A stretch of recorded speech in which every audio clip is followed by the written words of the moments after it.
see the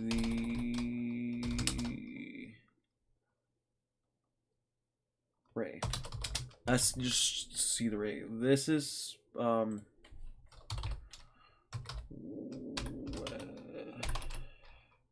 chooses when to chase or patrol. So basically, if I did a physics.raycast, which is what it's just the physics of the raycast, and then what I did was transform that position, which is where it's at, transform that forward, which is where I wanted to shoot out, and then raycast the hit main, which is the main raycast, and then close is what's how far you want it to go. You can do a number, but it's better to use whatever the thing is. And then right here, I did the same thing. This is if the raycast hits the tag, like a thing. So if raycast hit main dot collider dot game object dot compare tag, which is the raycast, if it collides with whatever object, and then its tag is player. In this case, it'll be for chase.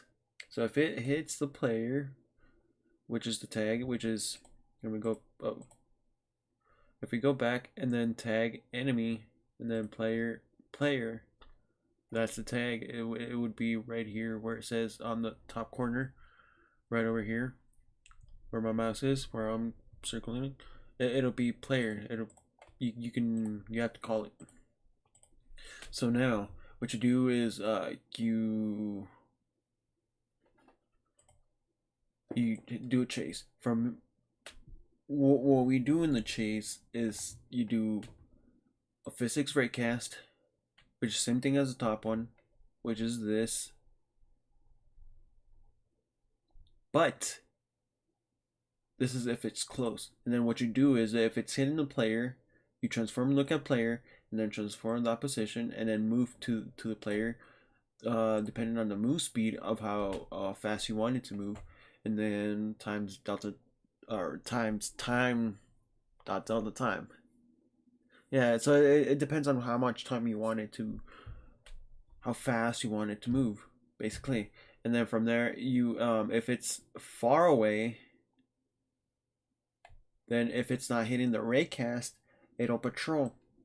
So if it's not hitting the collider of the tag player, then it'll just patrol. And then patrol, what patrol is timer plus equals time dot delta time. So time dot delta time is just how the amount of time timer will take in the set of time. It's kind of hard to explain, but you kind of understand basically. And then like after that, it's wonder timer. If timer is more than equal to wonder timer, which is the amount of time it takes to wander or to like move about, then it'll do the timer. Now right here, this is where I had a little bit of trying to understand, but now that I've seen it in action, what you do is you do the vector 3.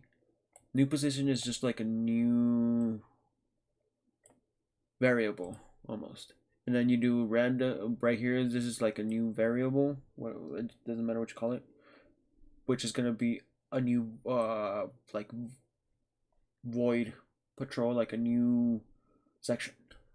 Basically, you do this, and then you do transform that position wonder radius -1, which is gonna be everywhere that's on the surface. And then agent does set destination to new position. So you're sending the new destination to the new position, which is this whole thing, and then the timer equals 0. So it'll wander every single time.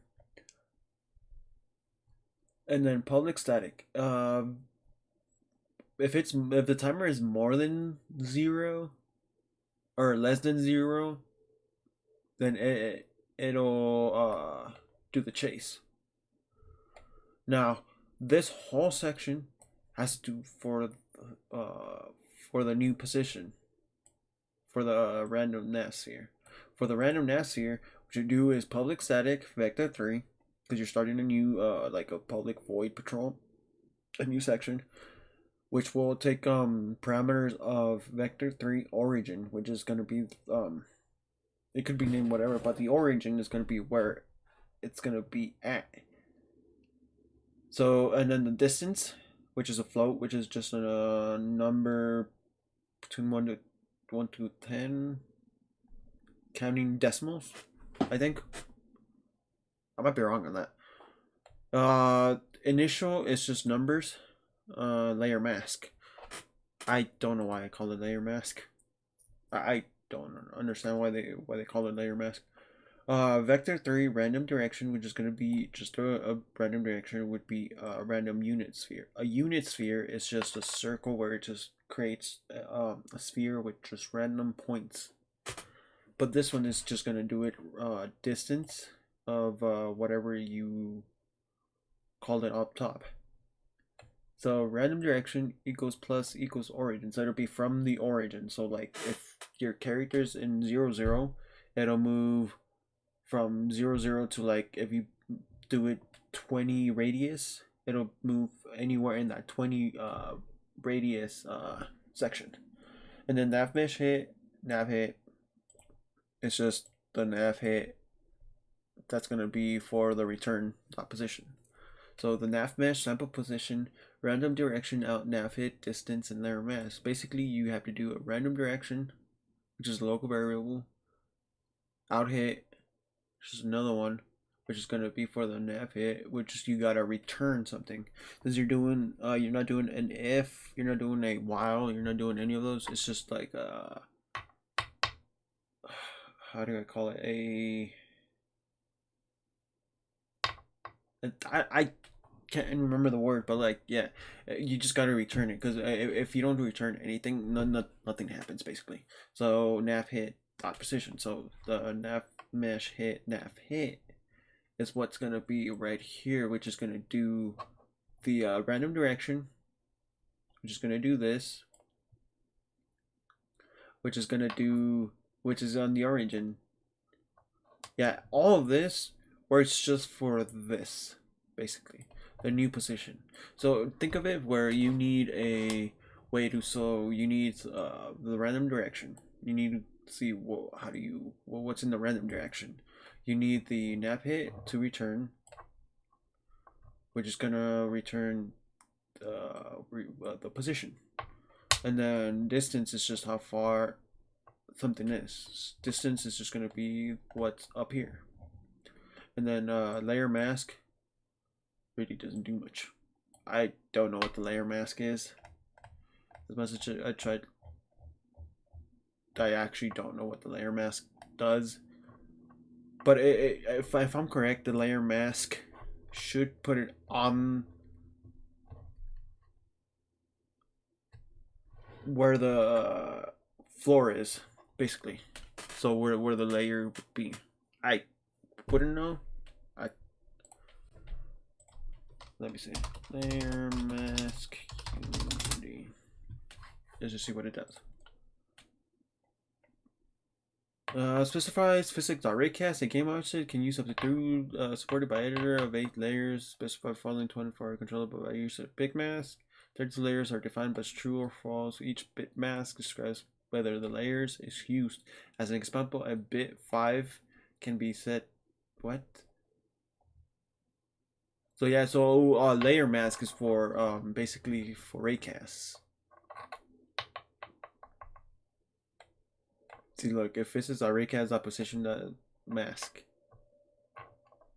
So basically, it sees if it hits something or not. Implicitly converts an integer to a layer mask. Layer mask. Given a layer number, returns the name of the layer as defined as either a built-in or a user layer in the tags and layers manager. So basically, the layer layer to name or a layer mask. Let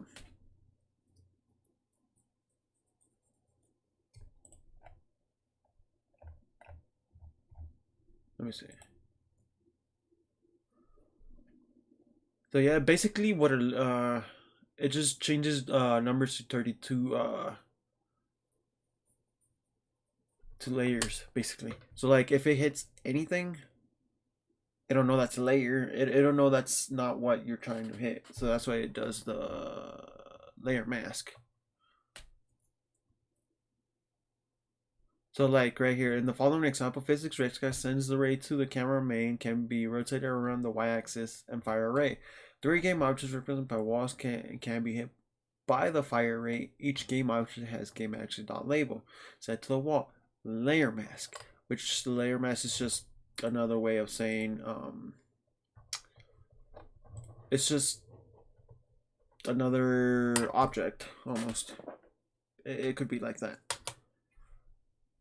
And basically that's all the follow player. The only ones that I did do was myself is trying to create this with this, which I already had, which is not that difficult. Well, just trying to figure out how to do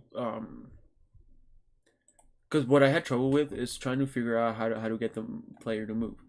The player, oh no, the player to follow whenever he hits the enemy. So basically, what I started with was just let's just chase. The chase was so easy because all you had to do is just look at the player and then move to the player, basically. So right here, right here, all I had to do was just move to the player, and then after that, that was a chase, basically. And then that's all I did. So whenever it got close to the player, it would chase. And then now if it got now I had to figure out how to do the patrol. The patrol that was hard. I had to go online and try to look for something that work. I did find some iterations of it, but like it wouldn't use the nav mesh, which is what I wanted to use. It's much easier using the nav mesh than trying to come up with your own. Because if you come up with your own, you gotta account for